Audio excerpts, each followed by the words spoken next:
મહેસાણાના શારદા શક્તિ ફાઉન્ડેશને અનોખી પહેલ કરી છે।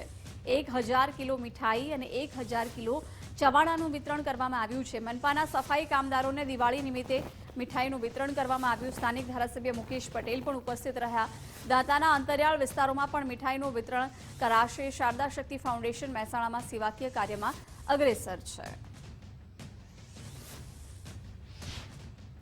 અમારા શ્રી શારદા શક્તિ ફાઉન્ડેશન દ્વારા આયોજિત આપણી દિવાળી સૌની દિવાળી કાર્યક્રમમાં મહાનગરપાલિકાના જે સફાઈ કામદારો, પછી મહેસાણામાં જે સિક્યુરિટી ગાર્ડ્સ, પછી અનાથ આશ્રમના બાળકો, ઝૂંપડપટ્ટીમાં જે જરૂરિયાતમંદોને મીઠાઈ અને ફરસાણનું જે વિતરણનો કાર્યક્રમનું આયોજન કર્યું હતું।